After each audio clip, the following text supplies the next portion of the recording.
Plus, sewajan aspirasi warga dan oleh Solusi Amator. Tadi kita sudah mendengarkan tentang potret kita yang terputar. Jadi ada yang pesimis, ada yang optimis. Tetapi saking optimisnya juga kadang kita tidak boleh begitu. Ternyata kalau kita ngomong real, produk kita juga masih belum bisa bersaing katanya. Dan juga melihat kondisi budaya masyarakat kita masih konsumtif, bukan produktif. Satu indikasinya adalah di antara kita banyak yang punya HP lebih dari satu. Mas Usman punya HP berapa, Mas Usman? 3. Malah 3. Ini kondisi masyarakat kita yang konsumtif katanya, ini tidak bisa. Kita harus produktif, efisien dan sebagainya. Tetapi kita ingin malam hari ini konkret dari teman-teman narasumber kita, dari Disperindak ada, dari Komisi B ada, dari Dekan Fakultas Ekonomi Bisnis Islam juga hadir malam hari ini. Yang pertama ke Pak Iwayan Swastama, Kabid Perdagangan Disperindak Kabupaten Tulungagung. Assalamualaikum Pak Iwayan. Waalaikumsalam warahmatullahi wabarakatuh. Apa kabar? Baik. Alhamdulillah sehat ya. Oke, Pak Iwayan sudah tidak asing lagi bagi kita, asli dari Pulau Dewata ya Pak ya. Oke, merantau ke Tulungagung sudah puluhan tahun, ya ingin mengembangkan Tulungagung dari sisi perdagangan. Pak Iwayan, apa sebenarnya menjadi tantangan kita di MEA ini Pak? Terima kasih. Assalamualaikum warahmatullahi wabarakatuh. Waalaikumsalam. Selamat malam, salam sejahtera semuanya. Memang kalau kita melihat MEA ini bulan depan kira-kira sudah kita hadapi, dan mau tidak mau kita memang harus hadapi. Karena sudah dilakukan nanti tahun 2016 Januari. Oleh karena itu kita sebenarnya dari dulu kita sudah kita persiapkan, dan terutama kita memang dalam MEA ini intinya kita itu di daya saing. Nah, oleh karena itu kita harus menghadapi dengan optimis, jangan kita menyerah, karena jangan takut, karena kita beberapa banyak memiliki potensi. Dan ini tantangan dan ancaman ini, marilah kita cari peluangnya. Karena dari ancaman itu akan kita bisa melihat peluang-peluang yang kita bisa kita ambil dalam rangka untuk MEA ini. Contoh misalnya dalam Tulungagung, kita melihat potensi makanan. Makanan itu paling besar di sini dan sudah diekspor ke Malaysia dan Singapura. Memang potensi makanan terutama di Tulungagung cukup besar, dan bahan bakunya juga tidak terlalu sulit. Dan kita dari Disperindak juga sering mengatakan pelatihan-pelatihan di lingkungan DMS. Yang terpenting adalah bagaimana melindungi konsumen dan standar yang kita sesuaikan dengan standar SNI. Ya, makanan yang sudah ditawarkan kepada Malaysia apa Pak? Itu makanan kering. Oh, makanan kering ya? Kayak sampai, terus kayak tempe jahe, itu banyak itu. Ada keti juga Tulungagung ya Pak ya? Keti juga banyak juga masuk. Dan kita jangan takut ini, karena yang penting kita menyiapkan diri, terutama saya itu efisiensi yang penting, kemudian produktivitas. Memang seperti AP itu boleh banget, tapi optimalkanlah AP itu untuk menjual, untuk promosikan barang. Itu nggak masalah gitu ya, memakai banyak nomor. Media sosial, tapi untuk yang produktif.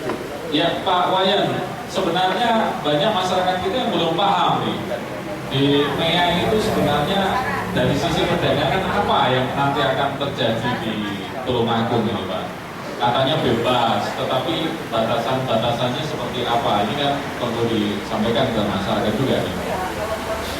Memang kalau kita melihat nanti kan perdagangan barang dan jasa bebas masuk. Kalau misalnya kita produksi di sini, nah nanti tenaga kerja dan sebagainya dari produsen kita akan bisa memilih. Kemudian dari segi teknologi, semua mungkin dari bahan baku. Nanti karena ada bahan baku, kemudian kita olah, itu bisa lebih murah. Dan tenaga kerja, kalau kita mencari tenaga kerja, mungkin banyak nanti tenaga kerja kita mencari yang lebih produktif. Sementara ini kita tenaga kerja rumah konveksi kan banyak sulit ya. Batik banyak yang berlari ke luar negeri dari TKI kemudian dari kota-kota besar. Nah nanti kita ini akan dihadapi oleh tenaga kerja yang benar-benar yang produktif. Kalau memang tidak produktif akan sulit bisa bersaing. Nanti akan industri kita, industri IKM ini karena banyak yang industri di kita ini. Nah ini saya kira di samping peluang kita juga bisa berubah di luar negeri, juga jangan kita bersaing antar kita sendiri, kadang-kadang pengalaman sendiri pada suatu jor-joran harga. Nah ini yang kita harus bersatu menghadapi. Dan begitu ada misalnya dari masyarakat ASEAN ke sini, kita saling tekan harga diri kita sendiri. Nah oleh itu kita dengan stakeholder semua, baik pelaku industri, pemerintah, dan beberapa KKB, asosiasi dan kita bersatu untuk menghadapi persaingan. Ada yang mengatakan bahwa ketika MEA ini sudah dibuka perannya, maka pengusaha asing di ASEAN itu boleh mendirikan usaha di negara kita, begitu ya Pak ya, di Tulungagung. Tiba-tiba mereka bikin pabrik atau home industry, makanan ringan misalkan, itu bisa terjadi gitu ya Pak ya. Ya, kemudian proteksinya ada nggak Pak dari pemerintah kabupaten ini? Ya, memang kalau kita proteksi secara teknis gitu, dengan selamat datang Pak Amir. Terutama dengan standarisasi kualitas. Iya. Kemudian dengan halal bisa juga. Dengan SNI kita terapkan dalam rangka untuk perlindungan konsumen. Memang kita salah satu yang bisa proteksi itu. Untuk melindungi produk kita dan selalu kita melakukan teknis bagaimana proses itu orang mencari dapatkan SNI, kemudian kita seperti makanan lah. Nah, PRT ini kan wajib. Nah ini kita juga wajibkan semua IKM kita untuk mengurus semua standar-standar negara. Nah nanti kalau produk asing datang, kita kan wajib juga harus standar. Nah inilah salah satu praktek profesi kita, karena profesi kita melarang itu sekarang nggak bisa. Nggak bisa kita pulang, kecuali kita memang mempunyai sifat nasional bahwa produk kita harus beli. Maksudnya kita lebih baik membeli produk kita daripada produk luar negeri. Apabila kita sudah ada benar-benar itu memang salah satu yang harus kita. Oke. Berarti nanti mulai tanggal 1 Januari 2016 itu langsung secara otomatis kerannya MEA itu dibuka gitu ya Pak ya? Oke. Terima kasih Pak Wayan. Of course untuk Pak Wayan ketenaga kerja nanti biar Pak Amir ya berbicara bagaimana sebenarnya perlindungan atau ada nggak prioritas rekrutmen itu untuk masyarakat lokal begitu atau warga Tulungagung asli misalkan begitu, ada nggak begitu? Kalau tidak ada, wah ini nanti menjadi persoalan juga. Ini teman-teman dari Serikat Pekerja dari Pabrik Gula Maju Panggung juga selamat datang sudah hadir di Warung Kopi Plus. Sebelum ke Pak Amir, kita melangkah ke teman-teman di Komisi B DPRD Tulungagung fraksi Semangat Baru. Ini ada anggota dewan kita yang masih muda, beliau Bapak Faruk Rifauzi MPDI, Sekretaris Komisi B DPRD Tulungagung. Assalamualaikum Pak Faruk. Waalaikumsalam warahmatullahi wabarakatuh. Sehat malam ini? Ya, alhamdulillah. Selamat datang di Warung Kopi Plus. Baik, terima kasih. Warung Kopi Plus tidak seperti bayangan kita selama ini kan ya Pak Faruk ya? Ya, paham. Ini positif. Ya, plus itu positif. Makanya jangan distigmakan negatif gitu ya. Warung Kopi Plus, warga aspirasi warga beroleh solusi. Oke. Pak Faruk tadi dalam statement Pak Faruk menyatakan bahwa para pekerja kita nanti bisa jadi digaji sesuai dengan UMK kita begitu. Tetapi mereka juga akan ternyata juga disubsidi oleh negara asalnya. Benar seperti itu ya Pak Faruk ya? Itu informasi yang sempat kita dapatkan dari Bapak Wakil Gubernur waktu Gus Ipul ketika kita ada bimbingan BIMTEK di Surabaya. Cuma karena itu diajukan sebelum berlakunya MEA, kita masih bisa memprotesi. Hanya saja ini akan menjadi sulit barangkali jika MEA itu sudah diberlakukan. Gitu. Ya, Pak Faruk, ada teman-teman dewan, anggota dewan yang pesimis karena produk kita ini belum bisa bersaing, packagingnya masih asal-asalan misalkan begitu, packagingnya masih belum marketable. Padahal ini ekonomi ASEAN dan ada juga yang optimis dan macam-macam. Kalau versi Pak Faruk sebagai anggota dewan seperti apa nih menghadapinya? Sebenarnya kita, kalau saya pribadi Pak ya, kita tidak bisa istilahnya itu memukul rata. Jadi pasti ada pihak-pihak yang di sana akan sedikit dirugikan. Tetapi saya yakin juga ada banyak pihak yang akan diuntungkan. Karena saya yakin MEA ini sebenarnya kan sudah disiapkan sejak sekitar 8 tahun yang lalu, tahun 2003. Seperti itu. Nah, ketika ini disiapkan sudah sejak lama, sebenarnya setiap negara itu sudah bersiap-siap ke arah ini. Nah, cuma kita sekaranglah yang kemudian menghadapi ini. Nah, hanya saja mungkin sebagian kita ada yang belum siap, dan juga sebagian yang lain ada yang sudah siap. Dan juga mungkin peraturan-peraturan atau penyikapan kebijakan negara di masing-masing negara ASEAN yang sejumlah 10 negara itu mungkin juga berbeda-beda. Nah, khawatirnya kita bangsa Indonesia ini termasuk bangsa yang secara kenegaraan itu kebijakannya itu masih belum menyupport itu, khawatirnya itu. Tetapi sebenarnya kalau kita lihat secara lokal di Tulungagung, sebenarnya kalau mau jujur-jujuran itu MEA itu nanti agak sedikit menguntungkan Pak, karena MEA itu kan tidak hanya barang dan jasa, tapi juga tenaga terampil. Nah, kita mau tidak mau jujur atau tidak, Tulungagung ini daerah atau kabupaten yang paling banyak TKI-nya. Nah, TKI ini sebenarnya kalau yang saya pahami bisa diuntungkan. Saya ambil contoh misalnya, setahu saya, nanti Pak Amir mungkin yang lebih tahu, kalau TKI kita di Singapura itu kita kena permit itu sekitar $250 per tahun, per bulan. Itu sekitar 2.500.000 per bulan pajaknya.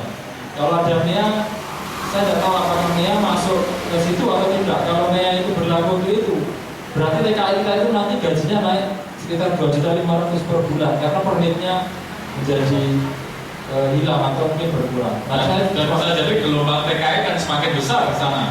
Boleh jadi ya. Nah, makanya ini sebenarnya plus minus. Ya. Nah, kalau kita melihat dari sisi peluang TKI-nya itu bagi orang yang pengen kerja mudah sekarang, tapi bagi kita yang ingin menjaga budaya lokal, kearifan lokal, ini ancaman besar gitu.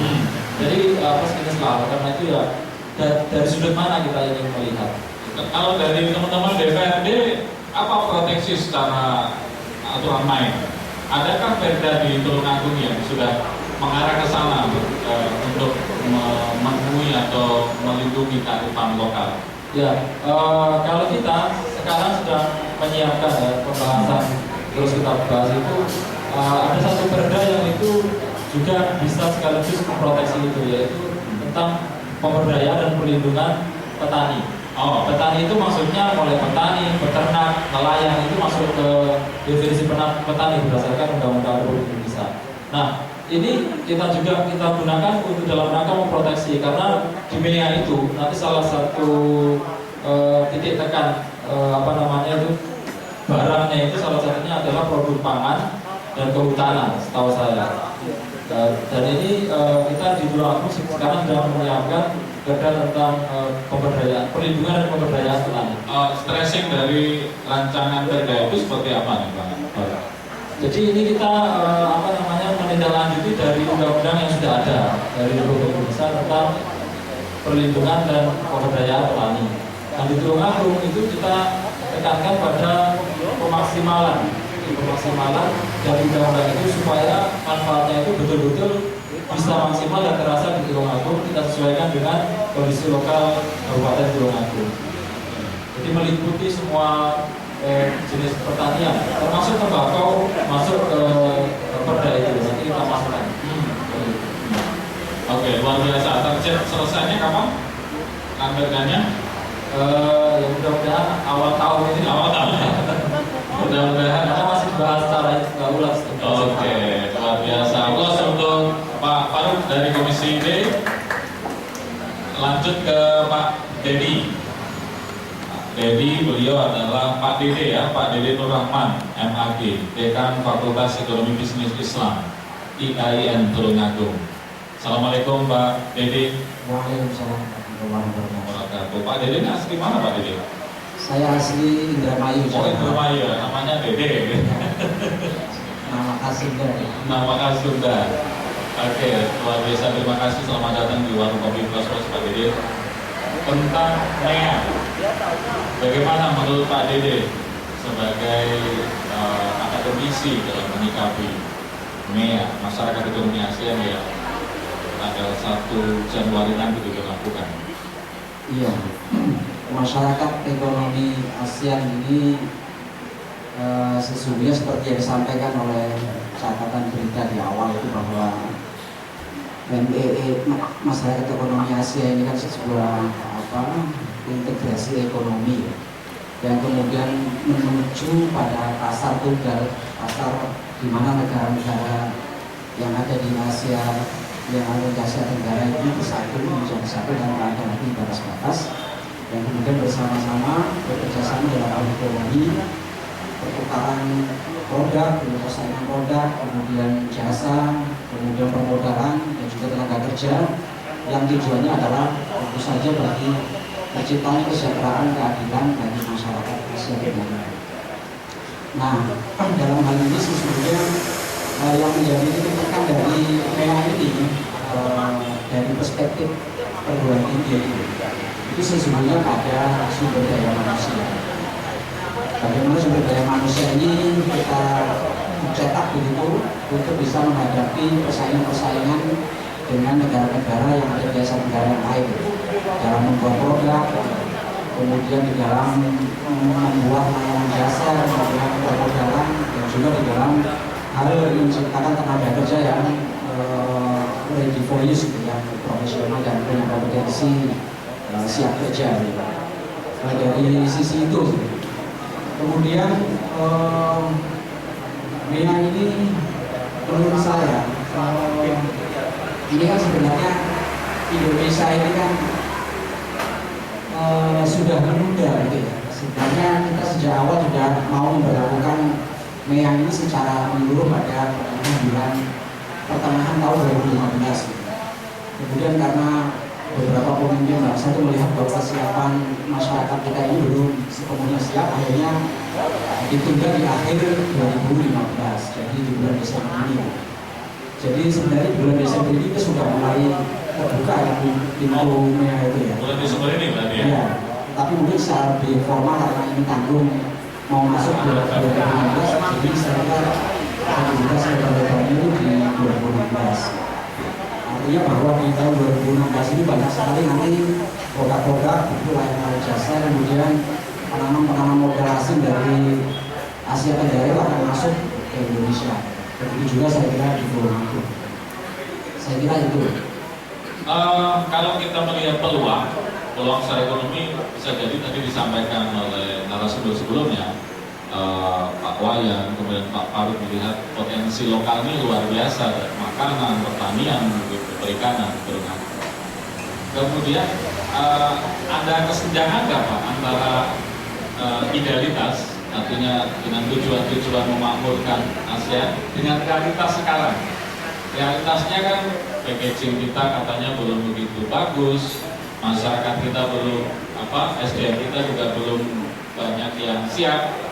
Kemudian perda tentang perlindungan TKI pun belum jelas, belum didok atau belum selesai begitu, dan berbagai kekurangan itu. Gimana Pak? Iya, saya memang secara realitas melihat bahwa kalau kita melihat catatan Indonesia ya, bahwa sesungguhnya kualitas masyarakat Indonesia itu kalau dibanding dengan 10 negara lainnya itu nomor 6 dari kualitas sumber daya manusia ini. Nah, jadi di bawah Malaysia, Singapura dan sebagainya. Kemudian juga melihat dari jumlah pengangguran yang ada di Indonesia itu dibanding negara-negara yang lainnya juga paling tinggi. Saya kira ini karena memang jumlah penduduk Indonesia itu lebih banyak daripada negara-negara yang lain. karena dari 600 juta warga masyarakat yang tergabung di dalam negara-negara MENA ini, separuh dari 600 itu sekitar 300-an itu adalah warga negara Indonesia. Jadi kalau kemudian penganggurannya tergede ya wajar, karena Indonesia kuantitas sangat banyak. betul ya. Tapi menurut saya bahwa hal itu tidak membuat kita menjadi pesimis gitu, karena bagaimanapun juga MENA ini kan sudah menjadi kesepakatan bersama dan sudah akan diberlakukan di tahun 2015 ini, dan tentu saja Indonesia harus siap menghadapi ini, termasuk masyarakat yang perlu dipersiapkan. Jadi tidak bisa lari dari itu. Dan saya melihat ada beberapa potensi sebenarnya yang perlu kita banggakan terkait dengan kesiapan kita. Pertama, jumlah masyarakat kita yang besar itu menjadi pasar yang menggiurkan. Seapes-apesnya misalnya kita akan bersaing, kita menyepakati aja kesepakatan terhadap warga kita akan membeli produk sendiri misalnya, itu kan bisa, karena pasar kita mulai besar. Kemudian lagi melihat dari sumber daya alam kita itu sangat luas, kaya, baik di daratan, di lautan, dan tidak dimiliki oleh negara-negara Asia yang lain. Saya kira potensi itu bisa membuat kita menjadi optimis. Oke. Terima kasih Pak Dede, luar biasa, aplaus untuk Pak Dede. Kita nanti sejenak jeda dulu ke Pak Dede berikutnya, terus kemudian Pak Amir dari tim Sosnaker Trans, teman-teman dari Mojo Panggung nanti bisa berkomentar. Ada pertanyaan besar juga dari masyarakat bahwa ketika mungkin SDM tadi datanya Pak Dede, kita ini nomor 6 di antara 10 negara, berarti kualitas kita nomor 6, bukan nomor 3 besar, bukan gitu. Ada kekhawatiran dari masyarakat, jangan-jangan ini nanti karena potensi alamnya luar biasa, sumber daya alamnya yang luar biasa, jangan-jangan kita nanti dipinteri oleh negara lain gitu. Karena mereka jelas secara kualitas diri lebih bagus. Nah, nanti bisa dijawab oleh Pak Dede setelah kita bergabung dengan Studio 1 untuk Mesem Buyu dan beberapa informasi berikutnya. Tetap di Warung Kopi Plus Plus, wadah aspirasi warga ben oleh solusi nyata. Silakan Nenek. Melanjutkan pertanyaan tadi ke Pak Dede ini ya. Di antara masyarakat kita banyak yang menganggap juga jangan-jangan nanti MEA ini penjajahan model baru begitu Pak Dede. Ketika tadi datanya adalah kita ini nomor 6 secara SDM, kemudian tingkat kemiskinan kita juga besar, walaupun data statistik kita penduduknya juga memang sangat besar atau paling besar di antara 10 negara itu. Bagaimana merespon dari asumsi ini Pak Dede? Warga negara Indonesia masih banyak mereka yang pintar, dan juga terkait dengan hal-hal yang bersifat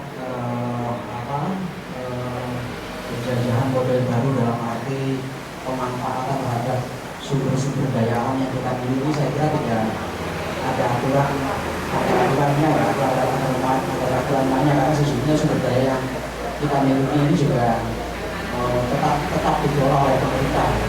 Jadi dari hal-hal yang seperti itu pemerintah masih campur tangan.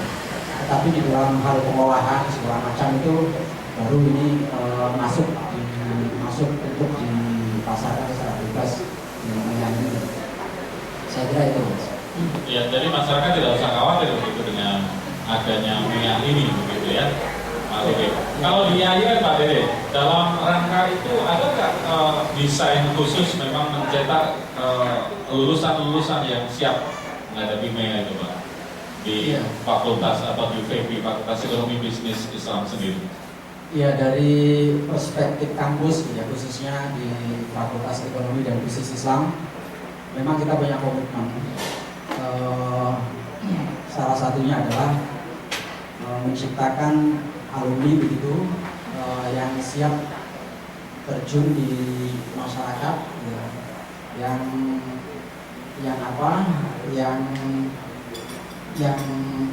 bersifat global ya. Artinya bukan hanya siap di dalam pekerjaan-pekerjaan pada dimensi yang bersifat Indonesia, tetapi juga sudah di dalam misinya sudah bicara tentang global ya, termasuk MEA ini.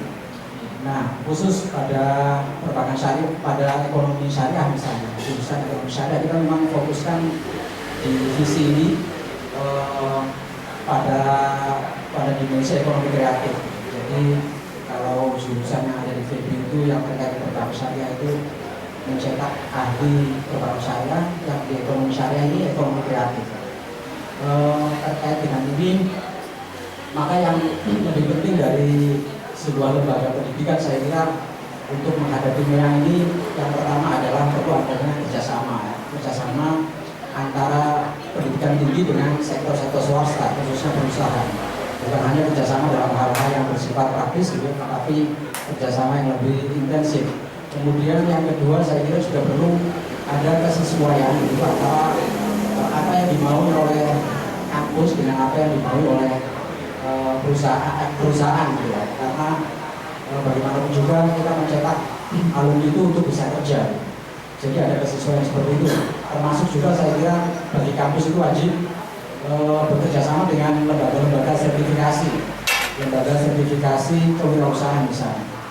Bukan hanya bekerja sama dengan lembaga-lembaga kerja, tetapi juga lembaga-lembaga sertifikasi nasional dalam hal kewirausahaan, dalam hal segala macam saya kira. Karena alumni yang bisa ketika mereka sudah keluar dari kampus, mereka bukan hanya punya ijazah tetapi juga punya sertifikasi kewirausahaan yang bisa digunakan untuk terjun di dunia kerja. Karena memang di MEA ini yang dibutuhkan itu, salah satu yang dibutuhkan adalah tenaga-tenaga yang tersertifikasi, punya kompetensi seperti itu. Skill ya maksudnya. Ya betul. Kemudian juga saya kira dari sisi kurikulum ini juga perlu dibenahi saya kira, karena bagaimanapun juga MEA ini kan apalagi fakultas ekonomi ini orientasinya pada hal-hal yang bersifat ekonomi, maka saya kira dalam kurikulum harus sudah dirubah begitu, kurikulum yang model banyak praktek di lapangannya. Saya kira seperti itu Mas. Baik, terima kasih Pak Dede Nur Rahman, MAG, Dekan Fakultas Ekonomi Bisnis Islam yang dulu ngomong. Iya, selamat datang di Warung Kopi Plus Plus, wadah inspirasi warga, penoleh solusi. Ya, ketenaga kerjaan. Ini yang hadir di sini ada teman-teman Serikat Kerja Mojopanggung ini hadir di sini juga. Pak, tentang ketenaga kerjaan, apa yang harus disiapkan pertama kali oleh calon-calon tenaga kerja atau bahkan yang sudah bekerja hari ini begitu di Tulungagung? Terima kasih Mas Farid. Selamat malam. Kaitannya dengan tenaga kerjaan menghadapi masyarakat ekonomi Eropa atau ASEAN Economic Community. ASEAN ya? Yang ini memang apa ya? MEA ini adalah semacam satu kesepakatan bersama antara 10 negara. Ini merupakan nanti dijadikan sebagai salah satu bahwa 10 negara ini adalah satu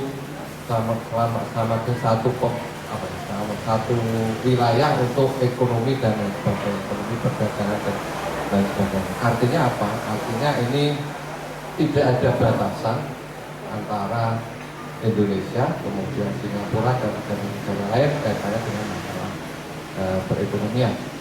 Jadi mungkin salah satu contoh mungkin orang Singapura mungkin bisa menjual hasil produknya di Tulungagung dengan sebegitu mudahnya. Kemudian orang Tulungagung mungkin menjual produk Tulungagung ke Singapura dengan begitu mudah.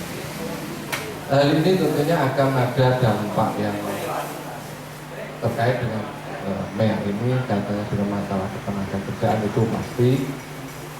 Jadi kalau tadi yang saya dengar dari Mas Faris, ini ada semacam apakah ada nanti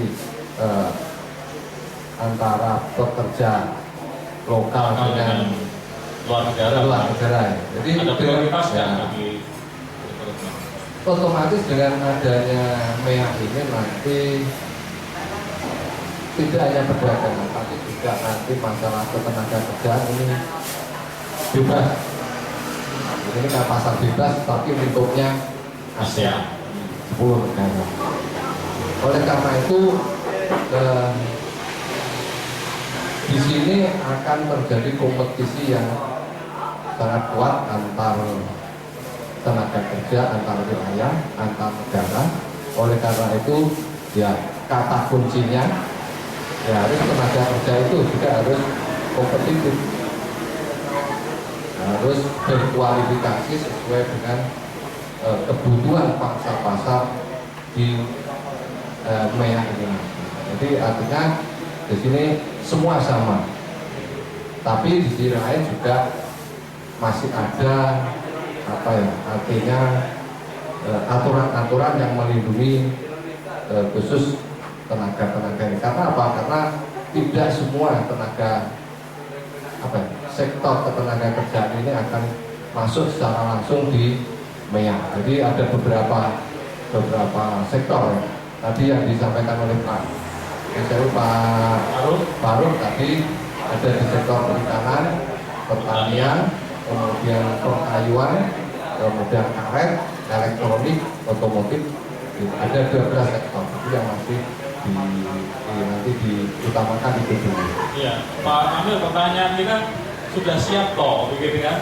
Sudah siap toh pekerja kita bersaing dengan 10 negara. Padahal tadi ranking kita SDM-nya ini ranking 6 loh Pak. Masyarakat Tulungagung sudah siap bersaing kira-kira menurut Anda? Kalau dilihat dari siap dan tidaknya, ini kita sulit untuk tapi kenyataannya banyak tenaga kerja kita yang sudah formal. Iya. Artinya formal ini sudah sesuai dengan sertifikat yang ada, itu sudah diterima di beberapa negara.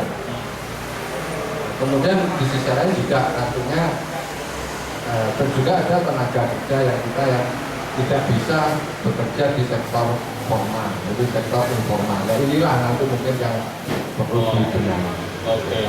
Atau jangan-jangan kekhawatiran ini masih kekhawatiran barangkali nanti bisa dibantahkan oleh data begitu. Jangan-jangan pekerja kita ini siapnya itu di sektor-sektor yang rendah Pak. Yang saya mungkin di bagian yang kasar-kasar begitu. Tetapi yang di bagian mikir skill yang lebih grade-nya di grade nomor 1 atau A misalkan begitu, jangan-jangan nanti dikuasai oleh negara-negara lain. Ini bagaimana Pak kalau seperti itu kondisinya?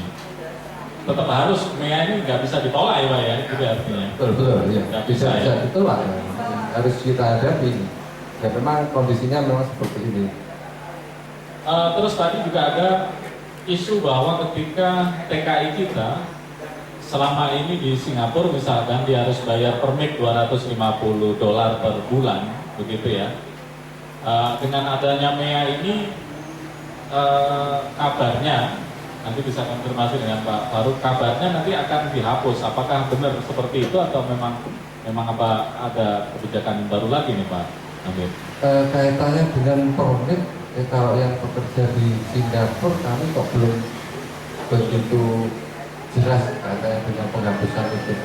Termasuk mungkin di Malaysia, nggak usah permit-permitan. Iya.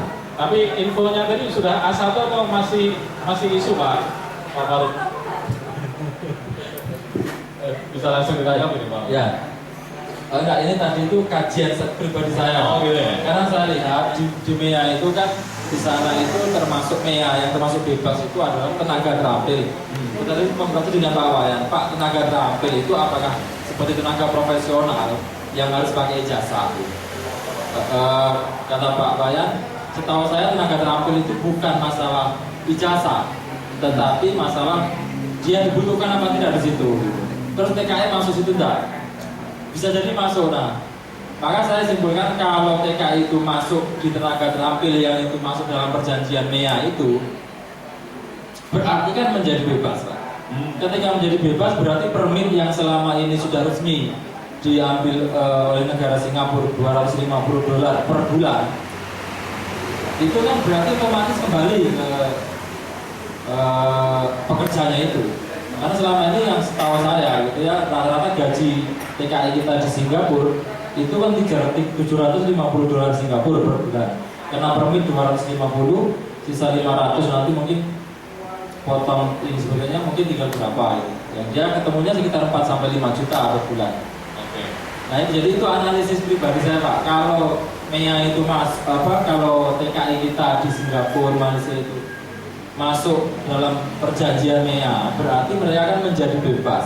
Kalau selama ini belum bebas, wajar karena belum ada peraturannya, belum ada perjanjian. Tapi kalau sudah ada perjanjian dan itu masuk ke situ, berarti kan menjadi bebas. Berarti otomatis yang $250 per bulan yang harus dibayarkan oleh TKI kita ke negara Singapura, dan khususnya negara Singapura ya setahu saya, berarti kan jadi hilang gitu maksud saya. Kalau hilang kan kembali ke tenaga.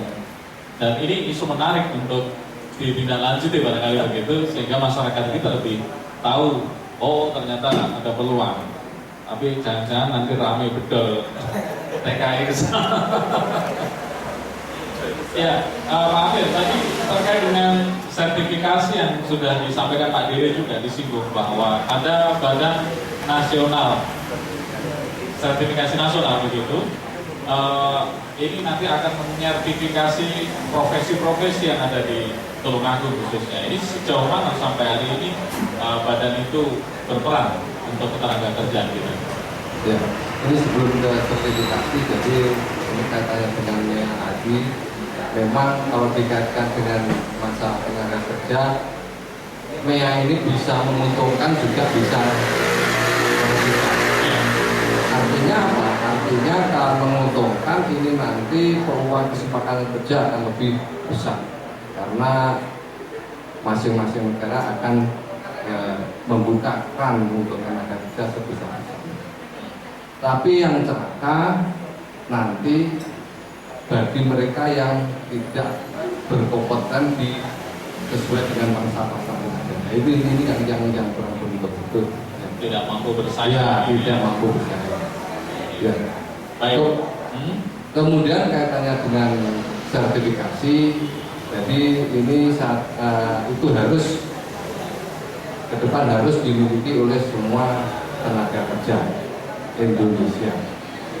Jadi ini sertifikasi ini sesuai yang disampaikan dari Pak Didi tadi, memang dikeluarkan oleh satu badan nasional yang namanya Badan Nasional Sertifikasi Profesi. Ini yang memang yang sudah ditunjuk oleh pemerintah untuk mengeluarkan sertifikasi profesi. Kemudian badan ini nanti di masing-masing daerah menunjuk satu lembaga bisa swasta, bisa negeri untuk diberi kewenangan untuk mengeluarkan sertifikat sesuai dengan kompetensi yang ada berdasarkan juga dari BNSP. Kalau di Tulungagung ini yang sudah diberi kewenangan adalah Balai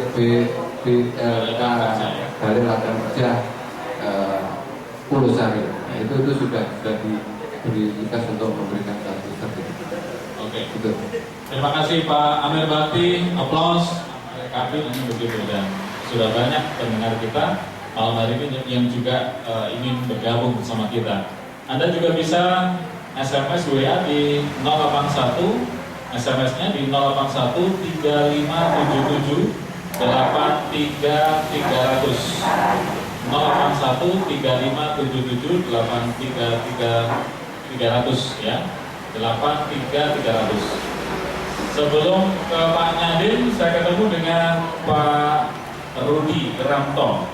Ini adalah serikat pekerja dari karyawan PG Mojo Panggung. Assalamualaikum Pak Rudi. Waalaikumsalam, Bapak Karis. Bagaimana kabarnya Pak Rudi? Sehat-sehat aja. Alhamdulillah. Selamat datang di Warung Kopi Plus Plus. Wadah aspirasi warkop dan oleh solusi.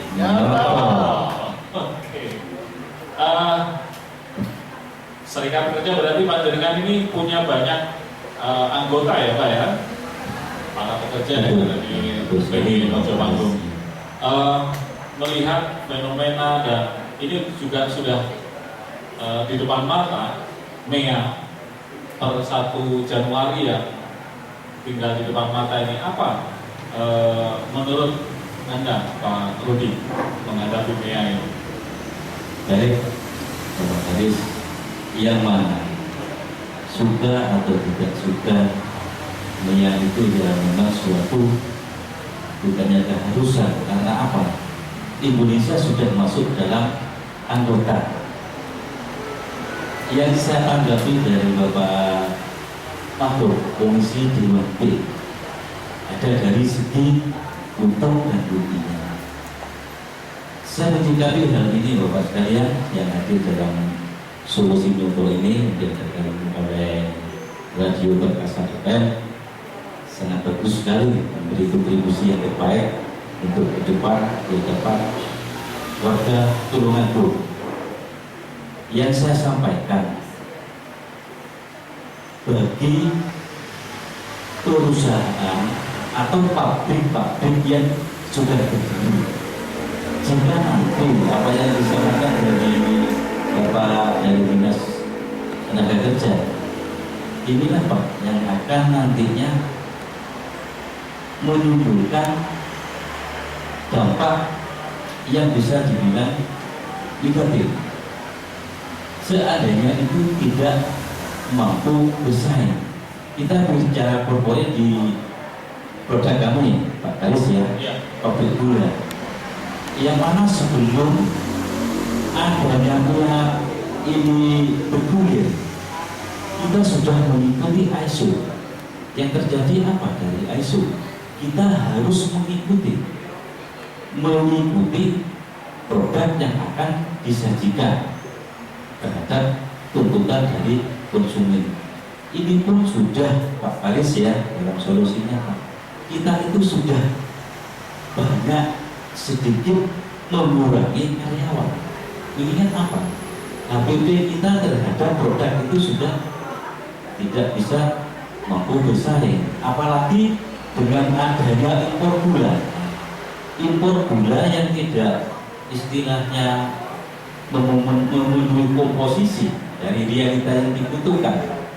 Seperti halnya di tahun 2013 itu harga gula kita itu sudah anjlok dan banyak petani yang tidak mampu lagi mendapatkan keuntungan dari hasil produk yang dibikin di pabrik. Karena apa? HPP dari gula impor itu dengan HPP produk dari pabrik lokal, khususnya yang ada di Indonesia, itu sudah kalah, itu sudah kalah. Seandainya ini bukan seandainya atau tidak lagi andai-andai, sedangkan nanti kalau memang itu tidak mampu bersaing di Jawa Timur itu, kalau tidak salah peninggalan zaman Belanda itu pabrik itu kisaran 35 atas, itu Pak Faris. Itu sedangkan tenaga kerja itu sangat banyak, saya tidak bicara jumlah. Itu berapa pengangguran yang akan nanti yang tidak akan lagi dikaryakan atau dipekerjakan. Sedangkan dari revitalisasi pabrik dari pemerintah kita kan BUMN sekarang itu sudah dipilah-pilah itu sebagian sudah menjadi anak perusahaan dan sudah menjadi atau BUMN yang ditunjuk. Itu Pak, saya kira untuk revitalisasi itu saya kira itu pemerintah sudah tidak mampu, apalagi mau mendirikan pabrik. Kalau ini nantinya peninggalan Belanda itu semuanya kan manual direvitalisasi, saya kira bukannya pemerintah tidak mampu. Kalau memang ingin mengoptimalisasi pekerja kita mampu bersaing dengan di luar, saya kira ini mampu Pak. Saya kira mampu, tidak kalah. Kenapa sih? Sedangkan banyak sekali tuh tenaga kita, tenaga Indonesia yang keluar. Berarti kan dari luar sendiri ini kan butuh. Seandainya nanti mari kita saling korporatnya saling istilahnya 50-50, saling juga menghidupi pabrik yang sudah ada, bukan cuma dengan adanya MEA pabrik yang sudah ada, pabrikan-pabrikan yang sudah ada ditinggalkan begitu saja. Saya singkat seperti itu. Ya, Pak Rudi tadi menyinggung tentang HPP, kenapa kok tidak bisa bersaing dengan produk luar Pak di Tulungagung ini? Terima kasih Pak Garis. Ya saya sampaikan tadi, karena apa Pak? Di kita itu manual. Oh, manual. Sedangkan di pabrikan yang sudah semi otomatis itu tenaganya kan tidak banyak.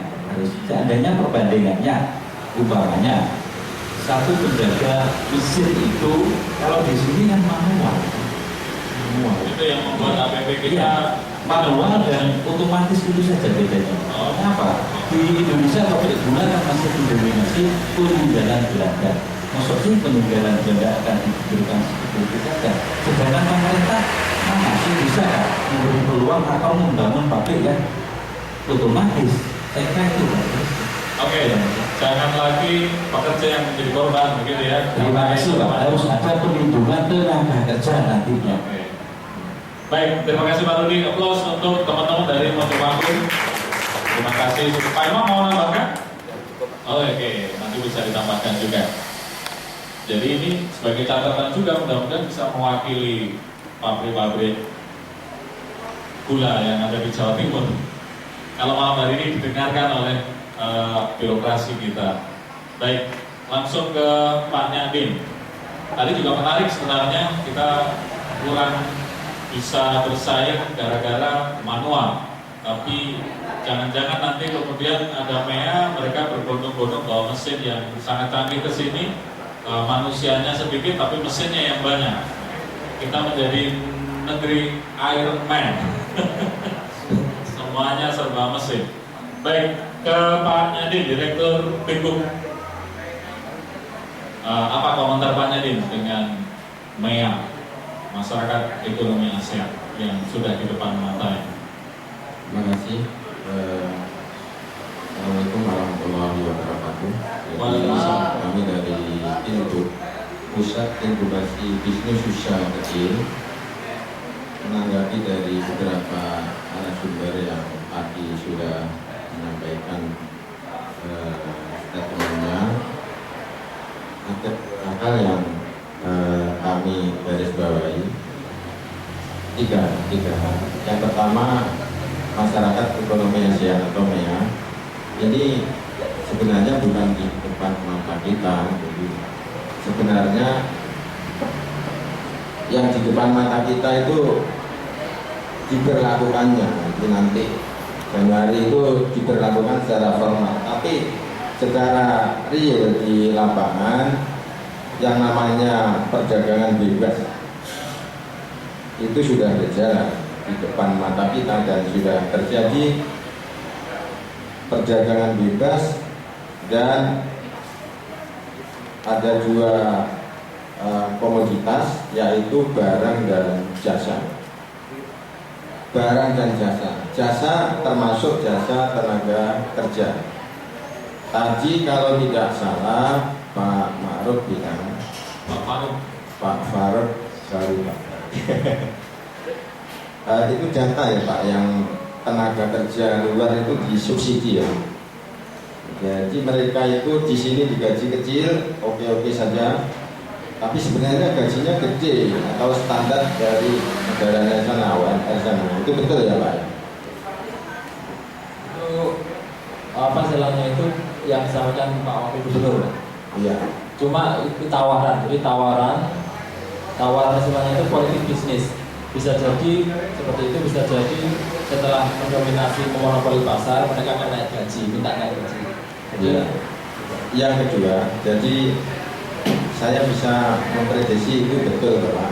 Yang kedua adalah jadi barang dan jasa. Kalau jasa, misalnya jasa tenaga kerja ini disubsidi oleh anggota MEA itu 10 negara masuk ke negara kita. Kemudian yang kedua barang, produksi dari barang itu juga di biaya produksinya yang dari luar itu disubsidi, maka habislah kita. Apa yang tadi disampaikan optimis itu tidak bakal terjadi. Tadi saya mendengar gula itu yang terakhir Pak. Sebelum gula itu banyak hal sebenarnya.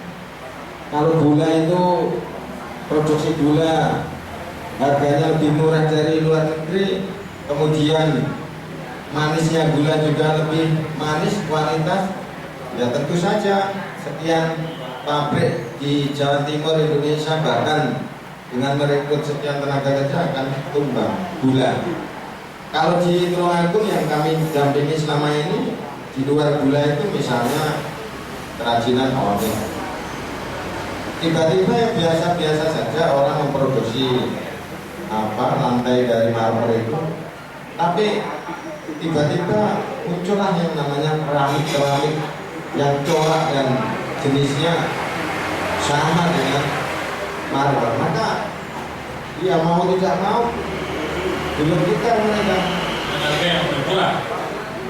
bukan hanya lebih murah, keramik dibanding marmer itu 4 kali harganya. Kalau keramik 100.000, marmer 400. Marmer sehari gaji berapa ton? Keramik pakai mesin tadi seperti. Nah, jadi kalau sampai produk-produk luar negeri itu masuk ke Indonesia, dan karena ini strategi perang ekonomi, Indonesia adalah penduduk yang paling besar jumlahnya. Jadi penduduk ASEAN ini 600 juta, dan itu mayoritas ada di Indonesia. Betul ya Pak? 600 juta. Indonesia berapa Pak? 250 juta. Jadi hampir separuh dari penduduk ASEAN 10 negara itu ada di Indonesia. Kalau bicara pasar, maka ya bicara tentang penduduk. Nah, maka Indonesia adalah termasuk negara yang cukup berani mengambil keputusan di dalam ikut dalam perdagangan bebas ASEAN ini. Dan kalau itu tidak di backup oleh kebijakan pemerintah yang betul-betul maksimal, maka dua hal yang saya sebut tadi, barang dan jasa, dalam tanda kutip jasa tenaga kerja saja. Kalau jasa ini banyak sebenarnya. Jasa tenaga kerja, maka ya sudah, tenaga kerja luar negeri pada masuk ke Indonesia. Baru-baru ini kita dengar 50.000 kuli kan masuk di Indonesia. Kalau kuli-kuli itu mau dibayar murah, kemudian kerjanya kuli itu lebih kerja keras daripada kuli Indonesia, dia dalam 8 jam bisa menghasilkan produktivitas yang lebih tinggi dari kuli Indonesia. Ya sudah kan, kemudian yang dipakai kuli-kuli dari luar negeri untuk bisnis itu, orang Indonesia pun akan memakai kuli dari luar negeri. Nah, kalau semuanya pakai kuli dari luar negeri, terus kuli kita luar negeri kan. Nah, kalau orang Indonesia kemudian yang 250 ini hengkang ke luar negeri separuhnya, ya sudah, Indonesia dijajah.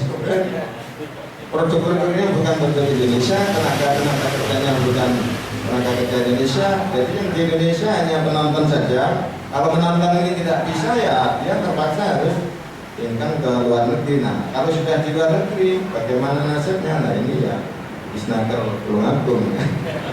Saya kira ini pandangan kami. Jadi sekali lagi kita, mumpung ini ada dari pihak pemerintah, dari Disperindak, dan juga dari DPR, juga dari perguruan tinggi, memang kita harus hati-hati di dalam membaca strategi bisnis dunia.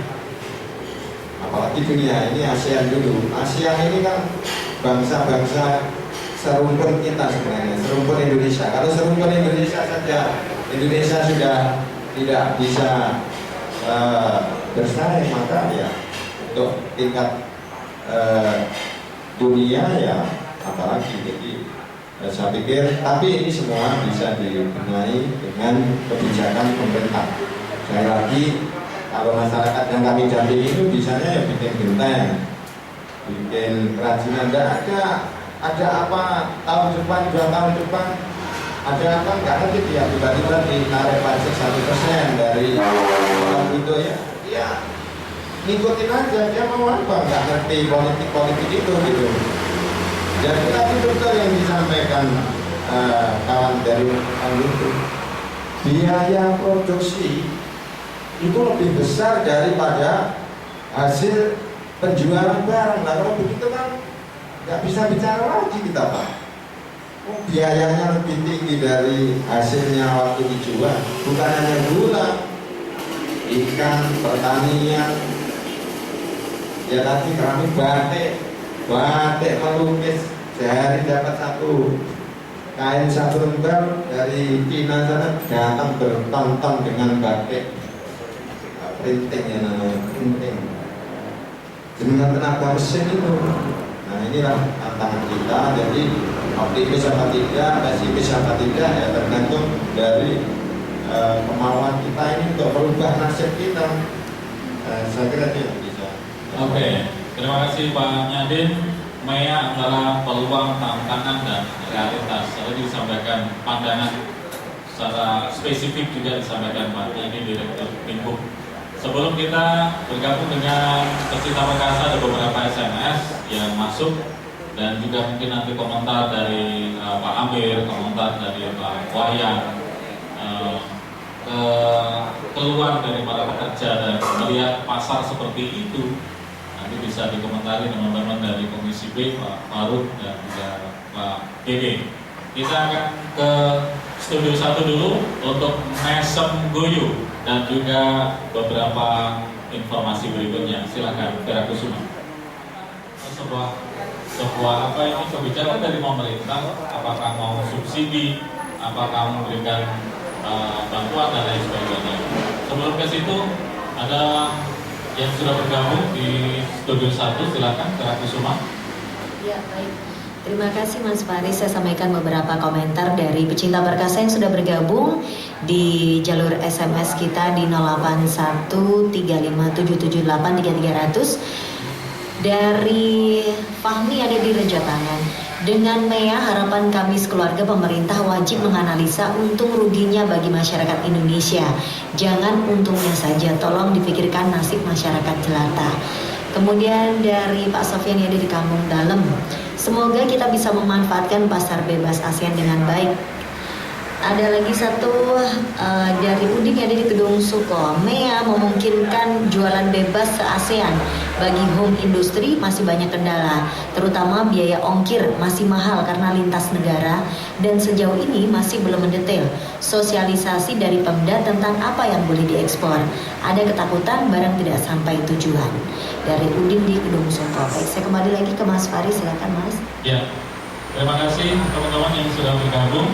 Ada yang merespon positif, ada juga yang belum tahu tentang MEA. Pak Wayan bisa merespon dari apa yang menjadi keresahan dan ketidaktahuan masyarakat tentang MEA. Terima kasih. Memang kami di sekitar sudah sejak ada kegiatan kita selalu sosialisasi tentang MEA, terus bagaimana menghadapi keuangan tantangannya dan langkah-langkah apa yang kita harus lakukan. Memang tidak semuanya kita menyenangkan, memang ada beberapa yang perlu kita benahi. Seperti yang disampaikan oleh Pak Nyadin, kemudian dari Ibu Panggung. Memang kita itu seperti apa ini partner dan sebagainya. Memang karena ini segmen pasar beda ya. Saya melihat sendiri bahwa produk-produk partner termasuk batak dan sebagainya. Memang kalau pasar lokal dengan keramik yang ada memang rasanya. Tapi kalau kita lihat pasar ekspor, kita lihat sendiri bahwa hampir di Bali itu hampir tiap minggu dikirim 2 truk dan itu pasar ekspor. Khusus untuk itu kita nggak takut lah kita desain karena kita punya bahan baku yang dan juga SDM juga memadai. Tapi kalau produk lain memang kita selalu lah memberikan dukungan teknis, bantuan teknologi khususnya mengenai teknologi home industri. Memang kalau yang kecil, kalau yang besar-besar memang perusahaan yang besar. Nah ini termasuk SDM-nya, bimbingan teknis SDM-nya, sosialisasi MEA dan sebagainya, kemudian produk ekspor dan sebagainya ini. Memang kita tidak bosan-bosan karena untuk merubah mindset ini memang kita perlu terus meningkatkan. Karena kita juga waspada. Dalam MEA ini kan itu nanti banyak datang sebagai tenaga ahli ataupun apa miliknya isinya, kadang-kadang dia meniru, menjiplak dan sebagainya apa yang sudah menjadi milik kita. Misalnya seperti putih dan sebagainya. Jangan sampai kita itu lengah dan kita dapatkan kita fasilitasi Pak, melihat kita. merek paten, desain, kemudian aki ini memang semua bisa fasilitasi, tapi di kantor kami memang fasilitasi untuk mengurus ini sehingga orang-orang luar jangan sampai begitu dia melihat ke pabrik-pabrik dilihatkan dengan ini akhirnya dia berangkat. Memang itu banyak terjadi sehingga sudah didaftarkan kita jual ke sana akhirnya dikomplain. Nah itu banyak terjadi. Dan karena itu tetap waspada dalam rangka ini. Tapi tetap kita hati-hatilah gitu. Tapi jangan kita bertahan, tapi harus kita tetap menyerang, harus bertahan terus. Nah ini nanti lalu pesimis, akhirnya kita jadi penonton. Tapi kalau menyerang ini kita harus siap. Satu yang kita siapkan dulu SDM kita, kemudian bagaimana meningkatkan efisiensi, kemudian produktivitas ini yang kuncinya sehingga apa yang kita hasilkan bisa bersaing. Dan dari segi pemerintah kita harus fasilitasi mengenai teknologi, haki, kemudian elektronik dan sebagainya. Barang-barang apa saja tadi yang menanyakan apa saja yang boleh dikirim atau ekspor atau yang boleh diimpor? Saya kira itu, kalau di ekspor itu kalau di Tulungagung saya kira semua barang yang bisa diekspor, kecuali ya barang-barang barang seperti kerajinan, makanan, minuman, jadi bahan berbahaya. Itu semua yang bisa. Kalau saya kira sekarang nggak begitu sulit, mungkin sudah punya minimal izin, PBB dan sebagainya kita bisa. Dan ini MEA ini sudah disampaikan kepada minimal para pelaku industri ya Pak, baik menengah maupun kecil di Tulungagung sudah ada sosialisasi begitu. Sudah hampir setiap kesempatan kita adakan bimbingan teknis, sosialisasi dan sebagainya sampai kecamatan desa. Saya sering itu menyampaikan, kadang-kadang undang dari provinsi, dari Kementerian Perindustrian kemarin juga menyampaikan setiap mau tidak mau memang kita harus ikuti. Kalau tidak mau kita akhirnya nanti bilang tinggal kita memfasilitasi apa-apa yang kurang untuk meningkatkan desa. Nah Pak Boyan, apa solusinya kalau memang fakta realitanya itu seperti yang disampaikan Pak Rudi tadi, bahwa ketika produk kita tidak mampu bersaing dengan produk luar, tapi teknologi kita juga tidak mampu bersaing, sehingga yang menjadi korban adalah para pekerja. Pekerja akan banyak yang dirumahkan, mereka lebih memilih tenaga mesin yang lebih modern. Bagaimana kalau seperti ini? Saya kira memang salah satu cara ya, itu memang satu revitalisasi. Memang revitalisasi teknologi memang kita penting, memang perlu ada. Nah, ini kalau kita tidak bisa merevitalisasi beberapa teknologi, terus meningkatkan produktivitas, nanti pelan dan pasti itu akan terjadi. Misalnya seperti yang kita kayak pasar-pasar kita yang ambillah toko swalayan dengan pasar tradisional. Kalau kita tidak revitalisasi pasar, kemudian daripada pedagangnya itu kalau kita tidak terus bagaimana kita bersaing dengan toko swalayan, kita akan harus mengikuti terus. Kalau ini sementara itu kalau kita sudah merevitalisasi seperti umur, untuk tangan, memplak, kemudian gantung, kita akan terkoordinasi. Kemudian pengelola pasarnya kita bimbingan teknis. Nah, supaya bisa minimal dengan toko-toko swalayan itu modern ini kita bisa saling sinergi. Jadi karena segmen pasar beda, tapi minimal dia bisa tempat nyaman dan sebagainya itu bisa menyamai. Nah, kita bisa bersaing. Kalau ini kita tidak bisa mengikuti, nah ini memang lama-lama kita yang akhirnya kita kadang-kadang kita tahu kok begini. Nah inilah kita harus siap ya. Harus siap-siap, harus siap maju atau gulung tikar. Terima kasih Pak Wayan. Langsung menuju Pak Faruk sebagai legislator, anggota DPRD. Apa yang berikutnya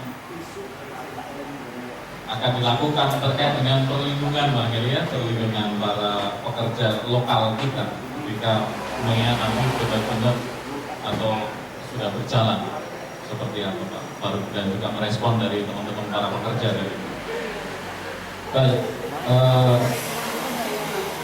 sebenarnya kita karena kami ini DPRD-nya di tingkat daerah, itu kita selalu juga terbatas karena kita harus mengikuti sebenarnya peraturan dan perundang-undangan di atasnya. Oleh karena itu yang paling utama kita doakan bersama itu mudah-mudahan pemimpin-pemimpin kita di pusat, baik dari DPR RI, MPR, DPR RI khususnya dan juga Bapak Presiden itu betul-betul memiliki kebijakan yang bisa membawa Indonesia ini mampu bersaing dan bahkan mengambil keuntungan terhadap MEA ini. Gitu. Tadi kan memang MEA ini bisa menguntungkan, bisa merugikan gitu. Tinggal bagaimana kita menyikapinya dan membuat strategi politik ekonomi yang baik untuk bangsa kita. Itu kita sebenarnya menunggu, sebenarnya itu kita lebih berharap yang lebih punya power itu dari pusat, dari DPR RI dan juga dari Bapak Presiden. Yang pertama itu. Kemudian yang kedua, saya pribadi itu menyarankan untuk setiap kita itu agar senantiasa tidak puas terhadap apa yang kita miliki saat ini. Bukan tidak puas itu tidak bersyukur, bukan. Tapi maksud saya itu kita bisa apa, itu hari ini sudah bisa ini, besok harus ada keterampilan tambahan, usaha ada keterampilan tambahan lagi. Hari ini yang belum bisa apa, besok itu harus kita kurangi. Jadi apa yang kita bisa harus kita tambah, apa yang kita tidak bisa harus kita kurangi. Untuk apa? Untuk antisipasi. Jikalau nantinya ternyata pemerintah belum mampu mengayomi kita secara maksimal, minimal kita secara individu bisa menyelamatkan diri sendiri begitu. Karena setiap kita sebenarnya sampai hari ini, tadi saya menyimpulkan juga, kita masih belum bisa memastikan 100% MEA ini adalah kawan baik kita ataukah musuh kita. Ini kita masih meraba-raba, Pak. Jadi kita masih hanya kawan bisa jadi musuh dalam selimut. Iya, bisa begitu. Makanya yang paling penting adalah setiap kita itu harus meningkatkan terus skill kemampuan kita, dan khususnya juga untuk bangsa Indonesia yang tidak kalah mendesak itu adalah skill bahasa, khususnya bahasa Inggris. Karena saya melihat, saya pernah kebetulan sebelum jadi DPR dulu pernah studi sebentar di Singapura ya, karena ada tugas S3 di sana. Tugas S3 itu kita bangsa Indonesia itu orang-orang yang luar biasa skill dan keilmuannya. Kelemahannya kita tidak punya bahasa pengantar yang baik, sehingga kita belum bisa mempromosikan diri. Nah ini mungkin orang sekarang merasa bahwa bahasa Inggris tidak penting karena memang kita hidup di sini. Tapi ketika Anda melihat ini, orang Singapura ke sini, dia pasti minta bahasa Inggris. Orang Malaysia ke sini kebanyakan juga minta bahasa Inggris karena memang bahasa Malaysia dengan bahasa Indonesia itu meskipun serumpun tapi pemaknaannya itu sedikit menyimpang. Ketika bahasa pengantarnya bahasa Inggris semua sama. Oleh karena itu memang ini yang semakin bahasa menjadi prioritas juga. Jadi semua potensi yang bisa kita tingkatkan, termasuk yang tidak kalah penting menurut saya adalah bahasa. Adapun kami di pemerintahan, khususnya kami di legislatif ya, kita sudah senantiasa berusaha sekuat tenaga dan kita juga sambil menunggu produk-produk kebijakan pemerintah pusat untuk kemudian secepatnya kita maksimalkan pelaksanaannya itu di daerah dengan kita siapkan perda-perda yang mendukung pelaksanaan itu untuk kesejahteraan masyarakat besar-besarnya.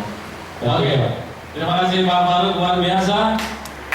Satu poin, bahasa harus dipersiapkan, bahasa Inggris. Bahasa Indonesia juga jangan ditinggalkan begitu.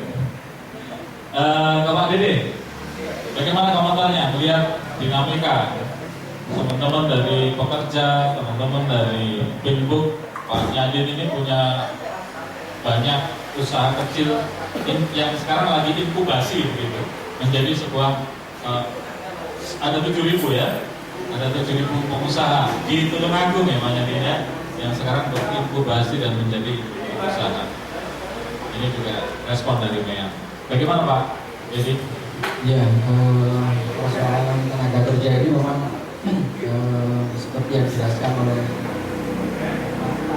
dari Abdullah itu memang sangat real dari masyarakat.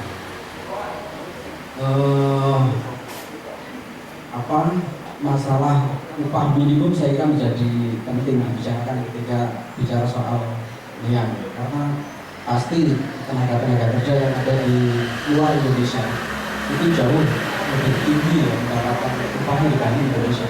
Maka kemudian problemnya adalah bagaimana Indonesia bisa minimal mengangkat gaji para pekerja ini di atas UMR. Nah ini saya kira persoalan sendiri. Kemudian terkait dengan banyaknya pabrik-pabrik yang bagus-bagus yang menggunakan mesin, yang kemudian melalui mesin itu produktivitas menjadi lebih tinggi daripada menggunakan tenaga kerja. Ini juga persoalan lain. Maka persoalannya menurut saya ketika ini berhubungan dengan tenaga kerja, maka saya kira pemerintah, sejauh mana pemerintah membackup keberadaan pekerja ini agar mereka bisa bertahan. Apakah mungkin memberikan subsidi gitu, atau mungkin memberikan pelatihan-pelatihan, atau mungkin mencarikan solusi yang lain. Solusi yang lain yang tentu saja ketika situasinya membuat mereka tidak mungkin untuk meneruskan pekerjaan yang ada di pabrik itu, karena pabrik itu sudah tidak berkutik menghadapi persaingan. Maka tentu saja yang terjadi saya kira buruh-buruh ini tentu akan menganggur, dan ketika ini menganggur tentu saja mereka menjadi orang kalah, Maka bagaimana kemudian pemerintah mensikapi kondisi seperti ini? Mungkin misalnya ya membuat kebijakan misalnya terhadap perusahaan-perusahaan yang maju-maju itu, yang dari luar Indonesia itu untuk bisa merekrut mereka. Saya kira kemungkinan itu bisa terjadi. Ini yang pertama menurut saya. Kemudian terkait dengan produk-produk yang kalah saingan dengan produk-produk yang menggunakan mesin. Pasar ini kan menurut saya itu kan tidak mandek, tidak berhenti, tetapi terus berproses. Sifat pasar ini kan terus berproses mencari keseimbangan. Jadi kalau memang pada realitas sekarang itu bisa nampak bahwa beberapa produk-produk yang dibuat oleh kaum industri yang ada di luar negeri misalnya, atau secara umum di Indonesia itu kalah dengan produk-produk yang dari Cina dan dari luar negeri yang lainnya. Saya kira ini juga menjadi tantangan bagi kita yang membuat industri ini mati kan karena memang pemerintah juga kurang, kemudian kreativitas pengusaha itu juga kurang.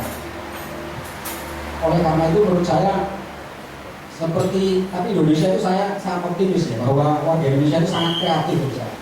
Seperti misalnya dulu pernah ada kejadian gitu ya, ketika harga bahan bakar minyak itu naik, maka kemudian penjual goreng itu kebingungan karena biaya produksi itu lebih mahal daripada yang dia dapatkan dari jual gorengan ini.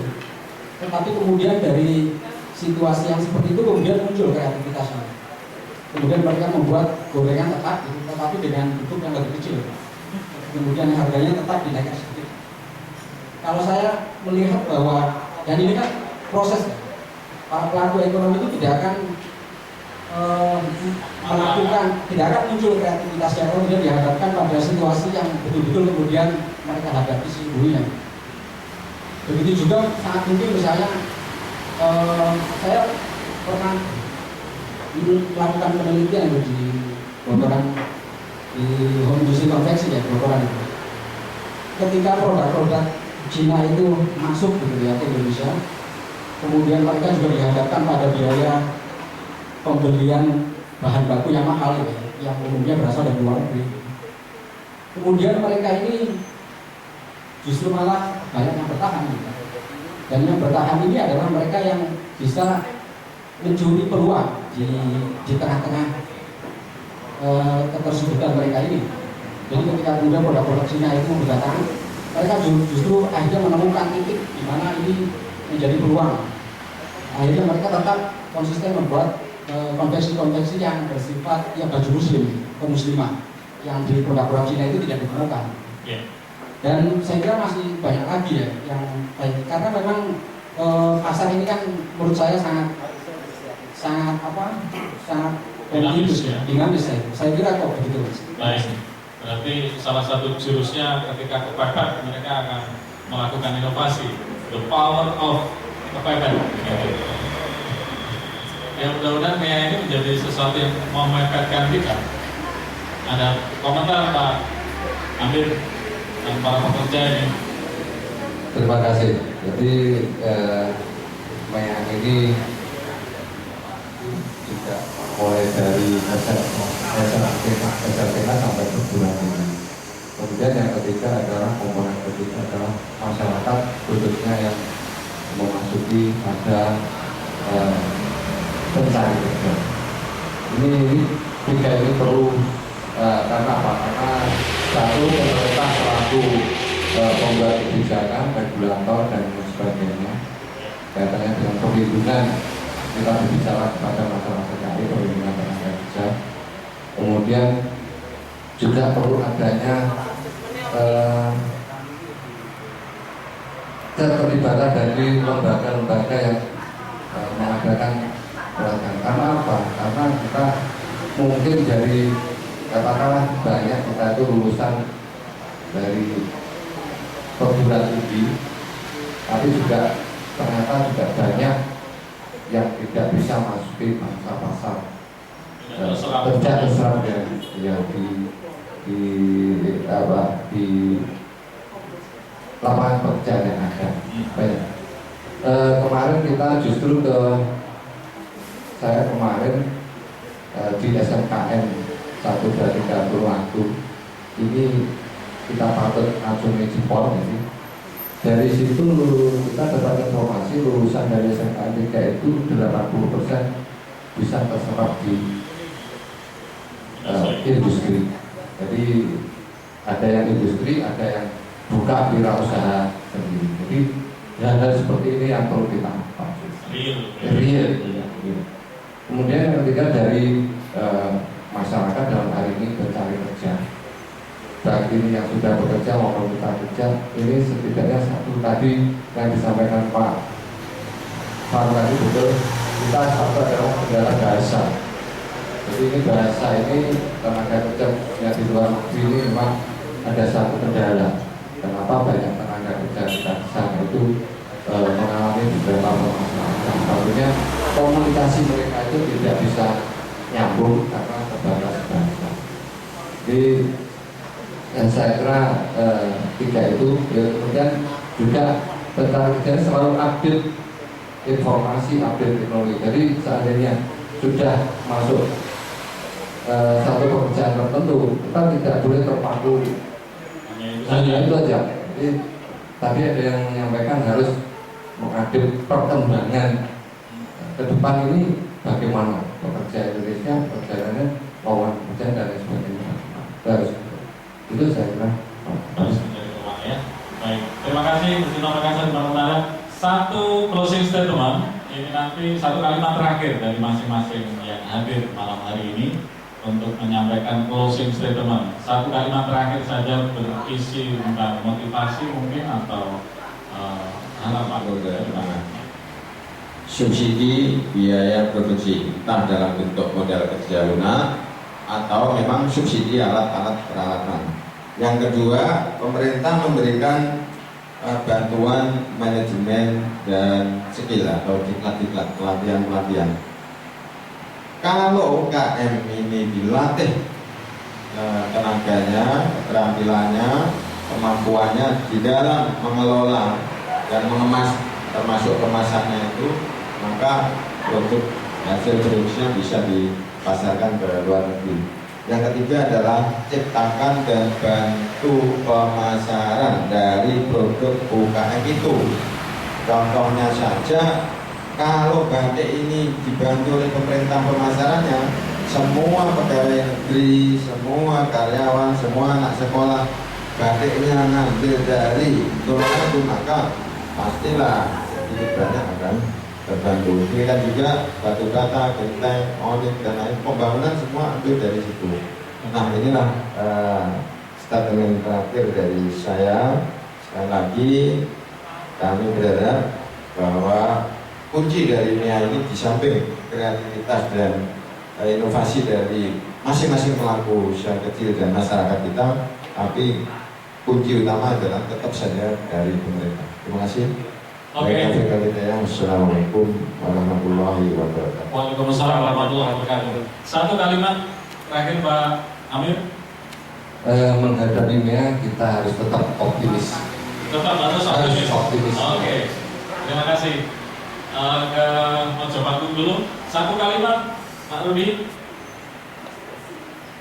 Terima kasih Bapak. Dengan hadapan tantangan yang ke depan, kita harus bisa, utamanya dari pemerintah, melindungi dari segala produk yang ada di Indonesia. Yang kedua, juga dari tenaga kerja yang bisa bermanfaat bagi bangsa kita sendiri. Terima kasih Pak Mani.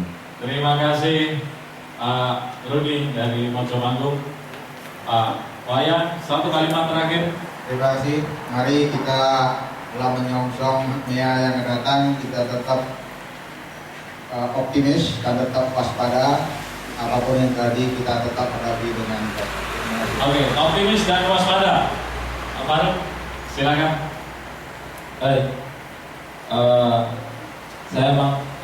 Saya meyakini bahwa setiap kondisi yang kita hadapi itu pasti memiliki dua sudut atau dua sisi, yaitu sisi menguntungkan dan sisi merugikan. Tinggal bagaimana kita memahami sudut itu untuk kita tinggalkan sudut merugikannya dan kita ambil sudut menguntungkannya.